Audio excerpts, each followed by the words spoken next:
Menteri Keuangan sebut realisasi anggaran MBG capai 88,15 triliun rupiah hingga Mei 2026.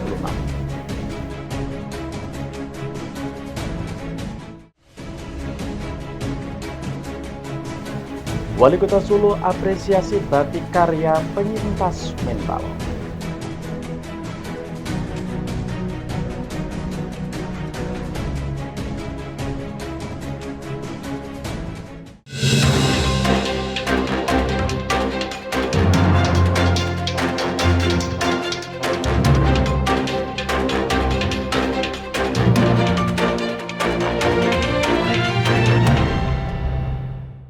Halo mitra TA TV, beragam peristiwa yang terjadi di berbagai daerah di tanah air akan kami hadirkan dalam TA Petang kali ini, yang merupakan hasil kerjasama TA TV bersama kantor Berita Antara. Edisi Minggu 7 Juni 2026 bersama saya Anton Sulistyo dan kita masuk ke berita pertama.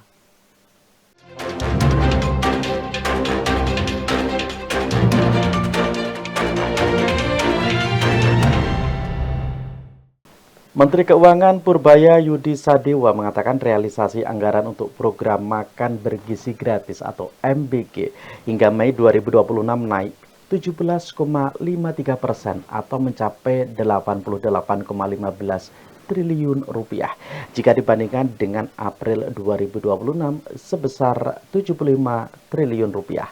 Hal tersebut disampaikan oleh Purbaya dalam konferensi pers APBN Kita edisi Juni 2026 di Gedung Kemenq Jakarta. Realisasi anggaran untuk program makan bergizi gratis MBG hingga Mei 2026 mencapai 88,15 triliun rupiah atau naik 17,53% dibandingkan dengan April lalu sebesar 75 triliun rupiah. Dalam konferensi pers APBN Kita di Gedung Kementerian Keuangan Jakarta Jumat 5 Juni, Menteri Keuangan Purbaya Yudi Sadewa menjelaskan, dari realisasi tersebut MBG sudah menjangkau 63,13 juta penerima manfaat, yang terdiri dari siswa sebanyak 48,9 juta dan non-siswa sebanyak 14,3 juta, yang mencakup ibu hamil, ibu menyusui, serta bawah 5 tahun balita. Anggaran pengalaman saya pikir ini standar ya. Makanan bergizi gratis sampai sekarang sudah mencapai 88,15 triliun rupiah untuk 63,13 juta penerima dan 29.670 SPPG. Sebelumnya, pemerintah memangkas pagu untuk program MBG pada Anggaran Pendapatan dan Belanja Negara APBN tahun anggaran 2026 dari 335 triliun rupiah menjadi 268 triliun rupiah.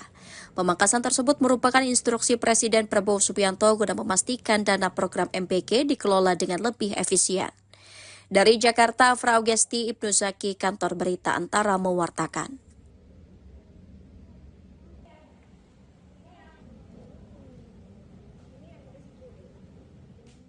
Sementara itu, Kementerian Pendidikan Dasar dan Menengah memperkuat pengawasan pelaksanaan program makan bergizi gratis atau MBG di sekolah.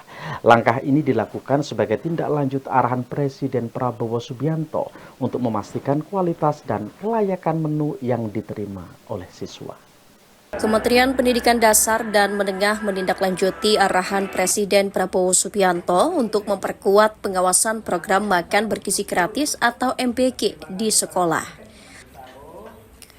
Menteri Pendidikan Dasar dan Menengah Abdul Mukti saat meninjau pelaksanaan MBG di Balikpapan, Kalimantan Timur Jumat 5 Juni menyatakan pihaknya diminta memastikan menu yang diterima siswa memenuhi standar gizi dan kelayakan. Untuk mendukung pengawasan tersebut, Kemendikdasmen menyiapkan sistem pelaporan yang memungkinkan sekolah melaporkan variasi dan kualitas menu dari Satuan Pelayanan Pemenuhan Gizi. Menurut Abdul Mukti, program MBG harus memberikan dampak positif terhadap kehadiran siswa, kesehatan, dan kualitas pembelajaran. Tadi saya lihat, saya kira variasinya sudah, tinggal nanti kan sesuai dengan arahan Pak Presiden yang disampaikan di saat pertemuan hari yang lalu kan, nanti sekolah-sekolah kami minta untuk memberikan laporan tentang menu yang disediakan oleh SPPG di sekolah-sekolah itu. Tapi untuk sekarang yang saya lihat sudah oke gitu, walaupun mungkin perlu ada yang ditingkatkan. Hingga Juni 2026, program MBG telah menjangkau sekitar 22.000 sekolah negeri dan swasta mulai dari jenjang pendidikan anak usia dini hingga SMA sederajat. Kemdikbudristek menekankan peran guru dan sekolah untuk menindaklanjuti temuan menu yang tidak sesuai ketentuan. Sekolah juga diminta memastikan kebersihan dan kelengkapan makanan sebelum dibagikan kepada para siswa. Dari Balikpapan, Kalimantan Timur, Hanifan Ma'ruf, Kantor Berita Antara mewartakan.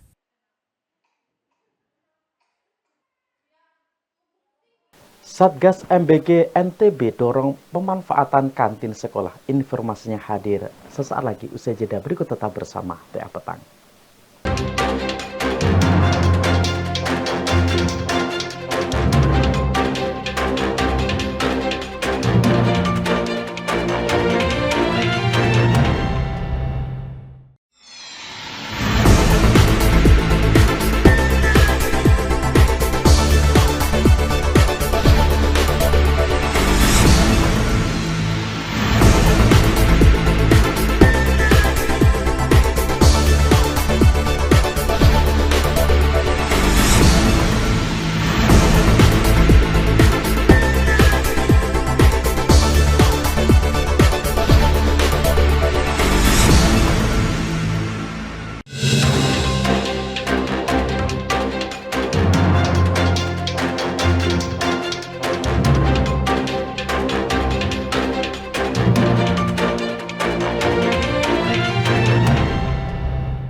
Baik, terima kasih Anda masih bersama TA Petang Mitra TTV. Pemerintah Provinsi Nusa Tenggara Barat menyambut baik wacana pemanfaatan kantin sekolah sebagai dapur program makan bergizi gratis atau MBG. Skema ini dinilai dapat mempercepat jangkauan layanan, terutama di wilayah terdepan, terluar, dan tertinggal.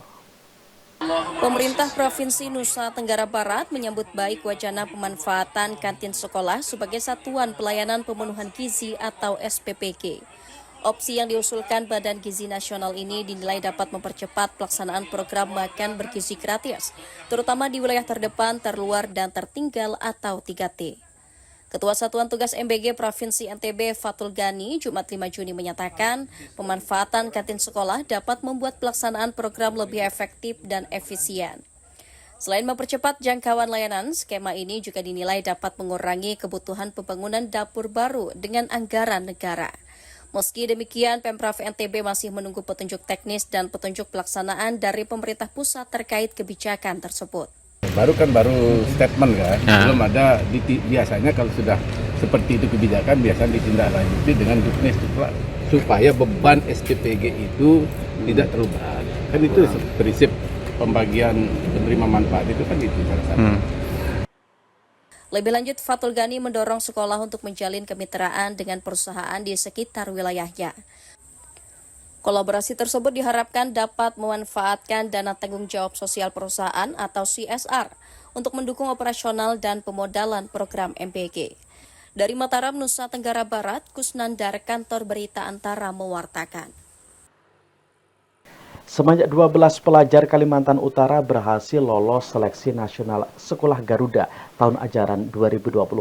Mereka terpilih setelah melalui proses seleksi yang ketat dan akan menempuh pendidikan di sejumlah sekolah Garuda unggulan di dalam maupun luar Kalimantan Utara. Sebanyak 12 pelajar Kalimantan Utara lolos seleksi nasional Sekolah Garuda tahun ajaran 2026. Melalui proses seleksi yang ketat, mereka berhasil menyisihkan ratusan peserta dari berbagai daerah di Indonesia. Sekretaris Provinsi Kalimantan Utara, Denny Haryanto, menyampaikan apresiasi atas capaian tersebut dan berharap prestasi ini dapat menjadi motivasi bagi pelajar lain di Kaltara. Alhamdulillah, saya melihat hasil pengumuman seleksi untuk penerimaan siswi Sekolah Garuda tahun ajaran 2026 ini kurang lebih 12 anak yang terbaik dari Kalimantan Utara lolos untuk masuk Sekolah Garuda unggul. Itu dari jumlah berapa Pak? Kotanya? 80. Dinas Pendidikan dan Kebudayaan Provinsi Kalimantan Utara mencatat 12 siswa yang lolos telah ditempatkan di 4 sekolah Garuda Nasional. 7 siswa akan menempuh pendidikan di SMA Unggul Garuda Bulungan, sementara 5 siswa lainnya ditempatkan di provinsi lain untuk memenuhi kuota kelas transisi. Secara keseluruhan anak Kaltara yang diterima itu 12 orang. Jadi 7 ada di SMA Unggul Bulungan, 3 ada di Kenawai Selatan, dan 2 ada di Bangka Belitung. Ya, jadi total 12 orang. Artinya memang sekolah Garuda namanya sekolah unggul, seleksinya agak ketat, Mas. Jadi rata-rata 8,5 per mulai semester 1 sampai semester 5. Seleksi sekolah Garuda mensyaratkan nilai rapor rata-rata minimal 8,5 dari semester 1 hingga semester 5. Pemprov Kaltara menyatakan akan terus memberikan dukungan kepada para siswa selama menjalani masa pendidikan. Dari Tanjung Selor, Kalimantan Utara, Rohil Fidiawan, Kantor Berita Antara mewartakan. Wali Kota Solo apresiasi batik karya penyintas mental. Informasinya hadir sesaat lagi. Usai jeda berikut tetap bersama PA Petang.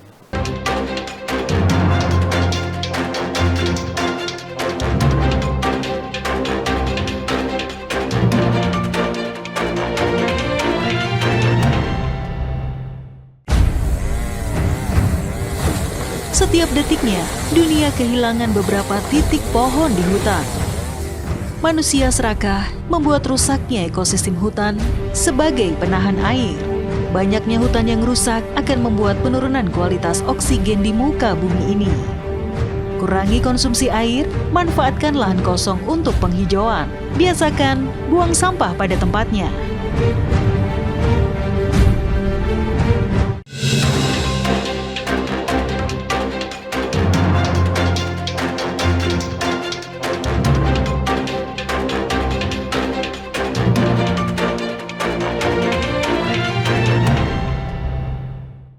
Baik, terima kasih Anda masih bersama Tia Petang, Mitra TTV. Batik Ciprat Mas Danu di Kelurahan Danukusuman, Solo menjadi contoh pemberdayaan penyintas gangguan kesehatan mental melalui kegiatan ekonomi kreatif. Selain berfungsi sebagai sarana terapi, program ini juga menghasilkan karya batik yang telah dipasarkan dan memiliki nilai ekonomi.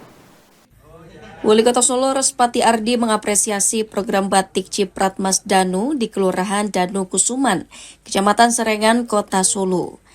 Saat meninjau dan mencoba membatik pada Jumat 5 Juni 2026, Respati menyatakan dukungannya agar karya para perajin dapat menjangkau pasar yang lebih luas melalui berbagai event dan promosi.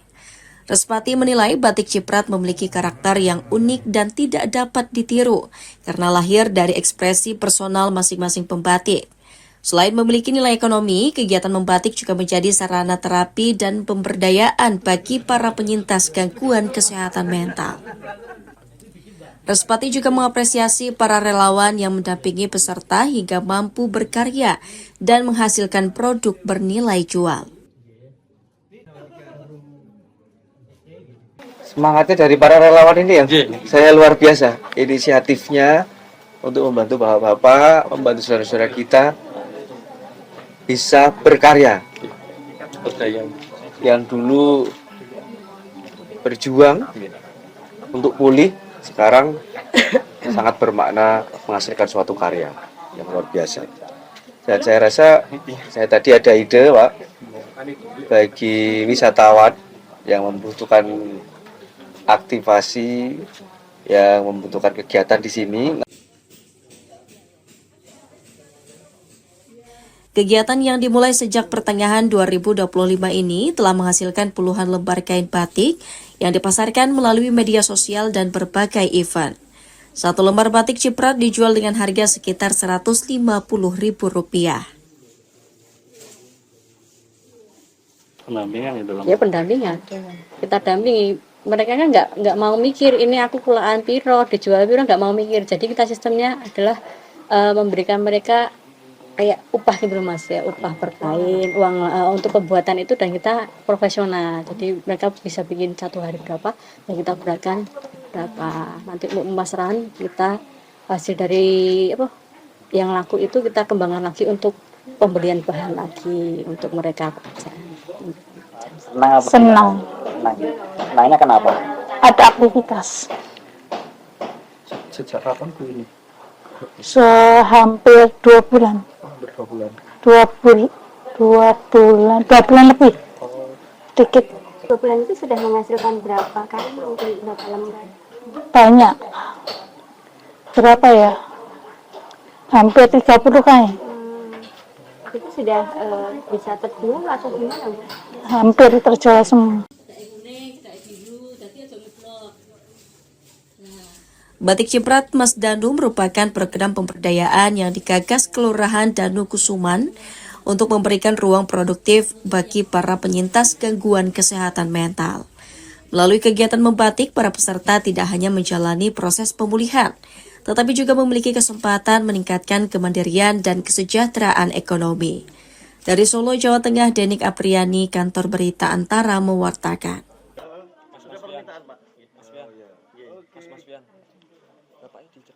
Baik, informasi tersebut mengakhiri TA Petang kali ini dan jangan lupa saksikan siaran TTV melalui channel digital 29 UHF Jogja dan 30 UHF Semarang.